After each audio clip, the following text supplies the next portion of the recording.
In the name of God, the compassionate, the merciful, Engineering Plasticity, Chapter 4, Constitutive Relations, Part 8. In this part, we are going to talk about the hardening rules and the flow curve, this time about the kinematic hardening rules.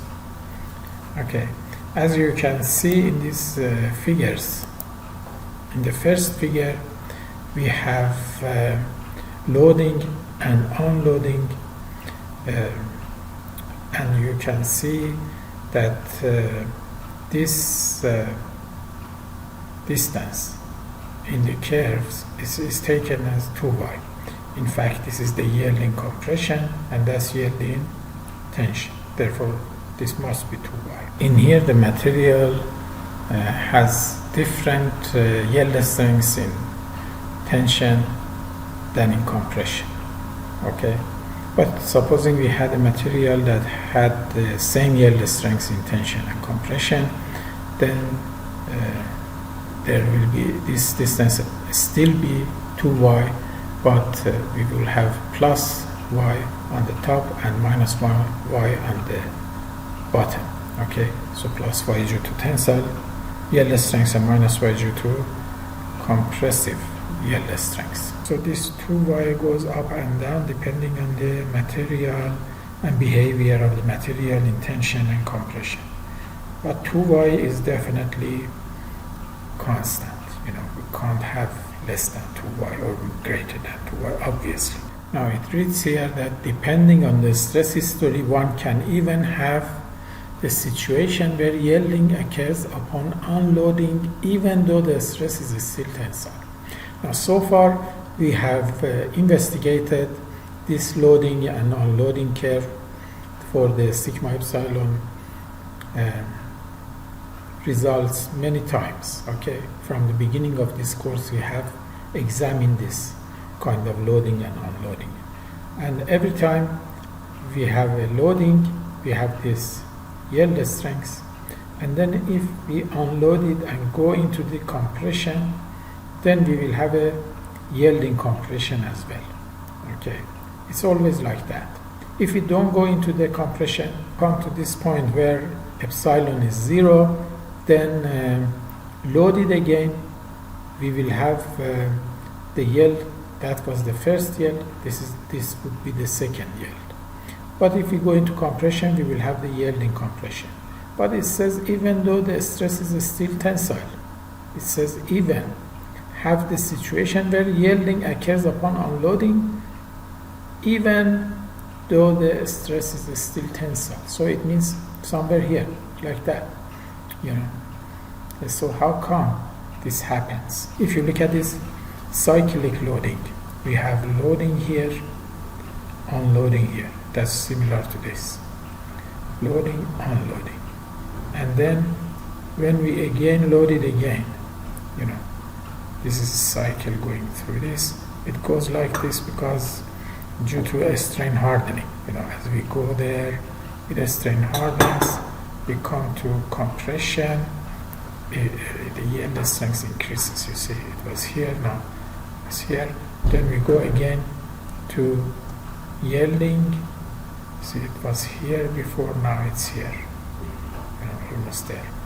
And then we go again to plastic deformation. Then again, when we unload here, you can see that yielding occurs here. Again, here we have 2y. This 2y remains the same, but it has been shifted up. It has been shifted up here. Okay, so as you can see, yielding has occurred while the loading is still tensile. We are tensile. We are not in compression. It goes again like this and starts again. We call it hysteresis, this kind of cycles. So we haven't come across this kind of thing before. This is the first time I'm mentioning it. Okay, it's very important. So it happens in the cyclic loading.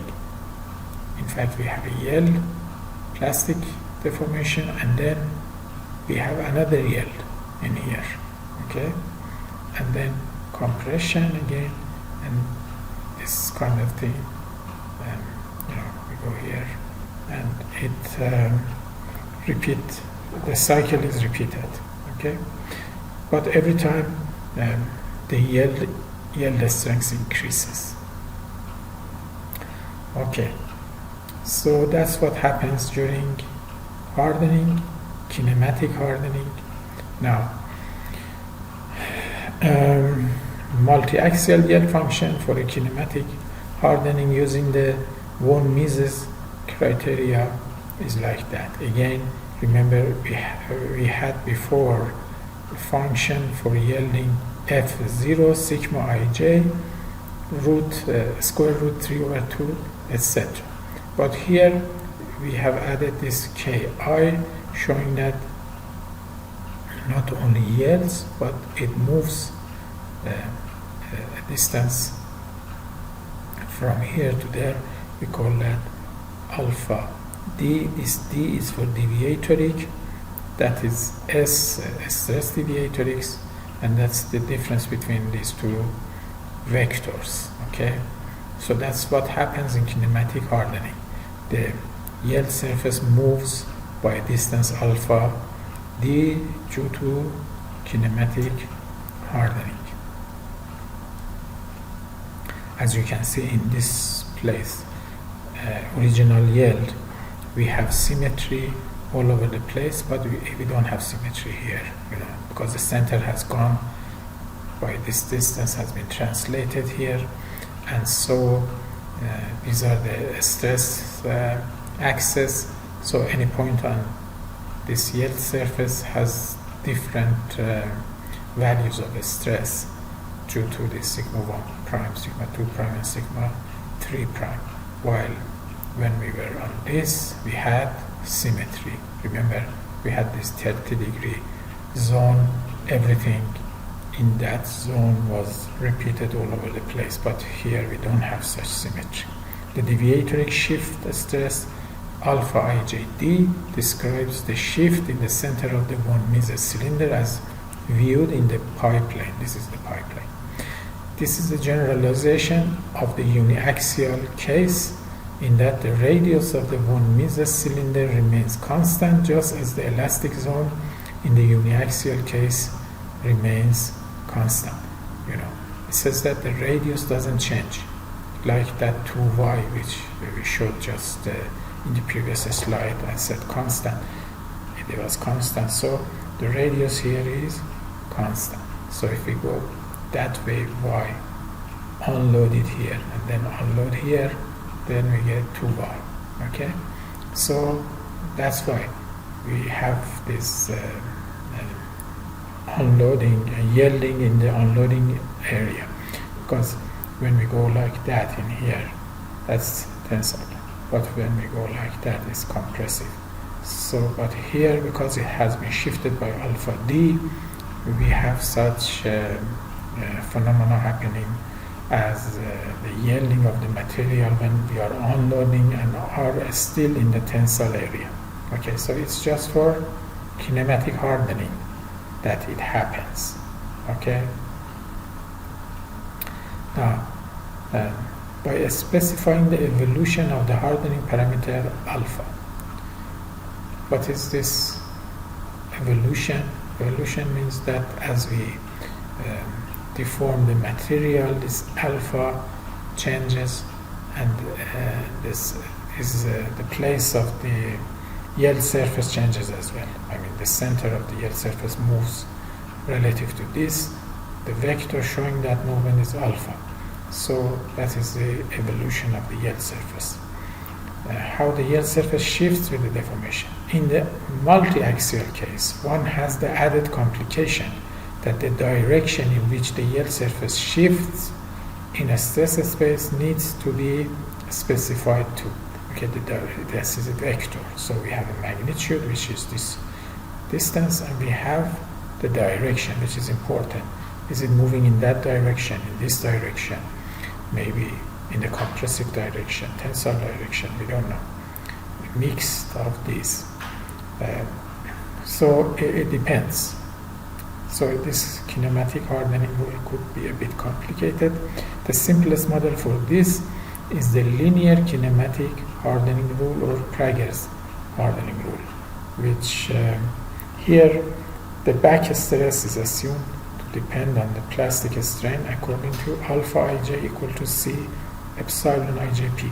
We call this back stress as well because it has added a stress to the yield surface, and that's why we call it back stress.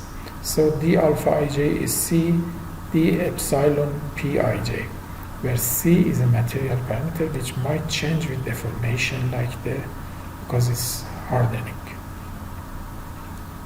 Thus the yield surface is translated in the same direction as the plastic. So this alpha is a constant times plastic strain. So it says the yield surface is translated in the same direction as the plastic strain increment. This is illustrated in the figure where the principal directions of stress and plastic strains are superimposed.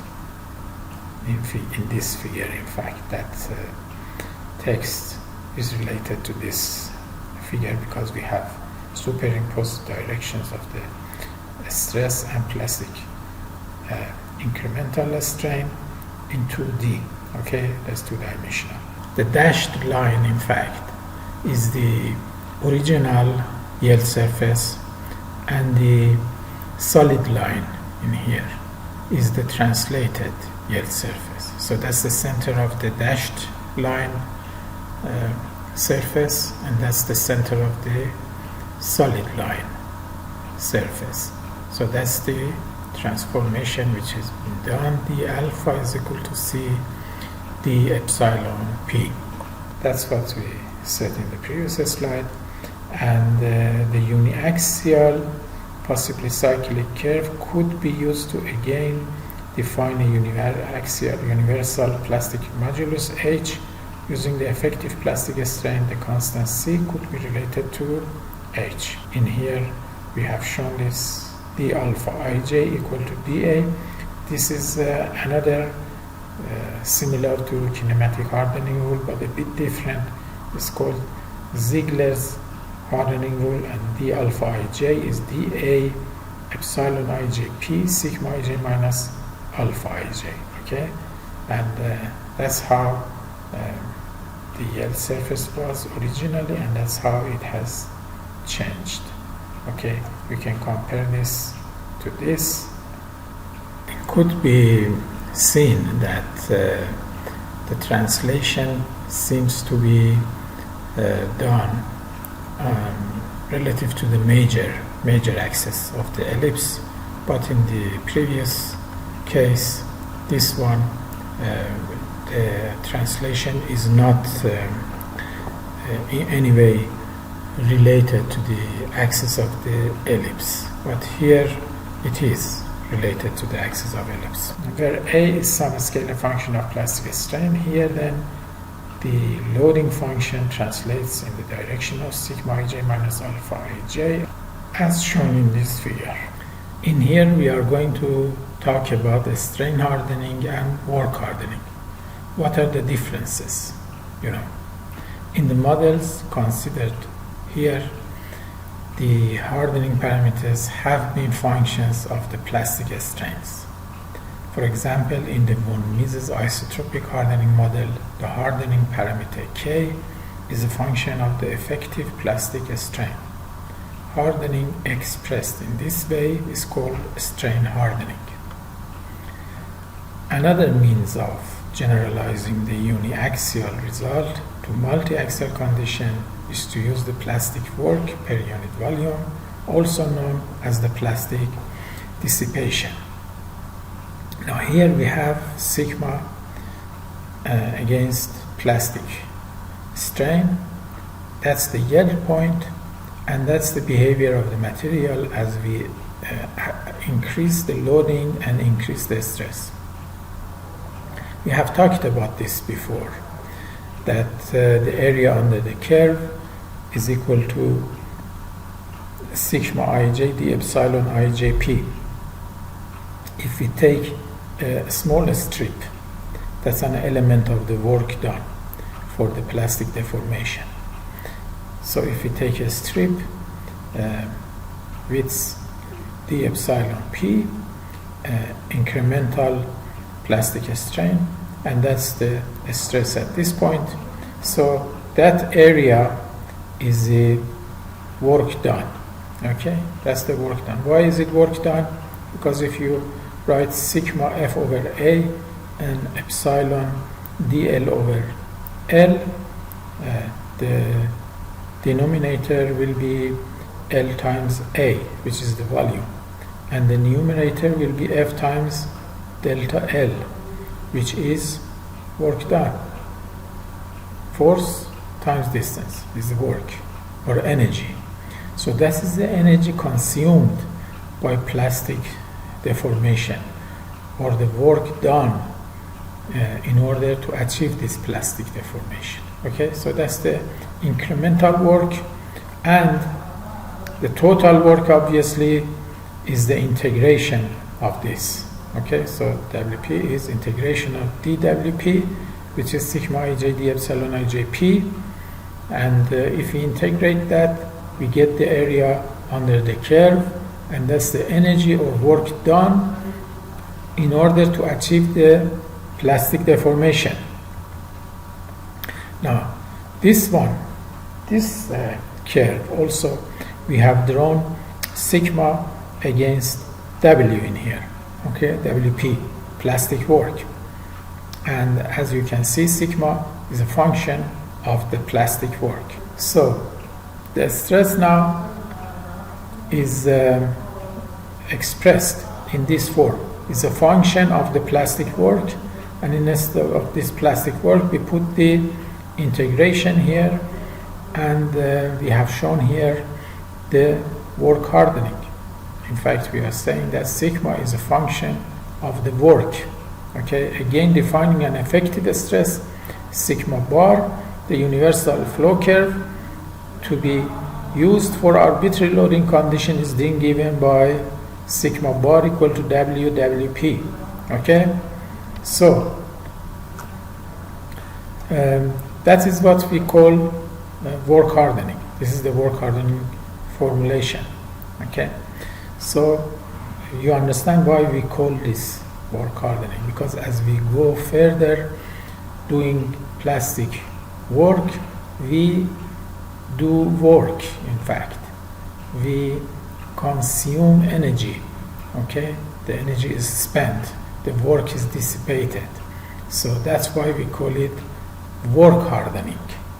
Okay, so that is the formulation for the work hardening. Here we are going to talk about equivalence of strain and work hardening for the isotropic hardening von Mises materials. As I mentioned before, both strain hardening and work hardening are used for the behavior of the material on this curve.